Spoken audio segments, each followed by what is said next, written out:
As with most of the Smiths singles, it was not included on an original album. It can be found on the compilations The World 1T Listen and Louder Than Bombs as well as the live album Rank, where it is introduced as the band's new single. The UK cover shows Yootha Joyce on the set of the 1965 film Catch Us If You Can. The version that appears on the single releases and the album The Very Best of the Smiths fades out slightly sooner and has the vocal track lasting until the end of the song.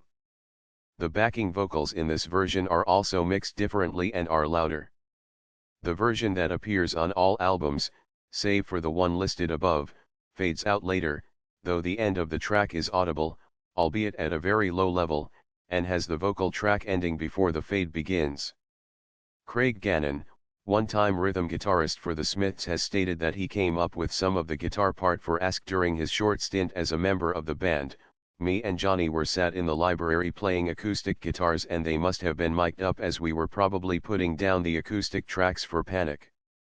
I just started playing the chord sequence which would later become Ask in exactly the way it appears on the record. Johnny must have played Morrissey this idea or given him the recording I already mentioned. I was completely surprised as we were now recording this for the next single. The only section of the chord structure that I didn't come up with for Ask was the middle 8 section with the chords E minor, D, and C. All the way through the song there is an overdub with me and Johnny sat around a mic with acoustics, playing a riff that he came up with towards the end of the recording of the song. That is a great riff and a real hook, but it was still just an overdub and I felt the song was nearly complete without it. When I found that I wasn't given a writing credit, it didn't really bother me, but I thought it was pretty bad that no one even acknowledged that it was my idea in the first place.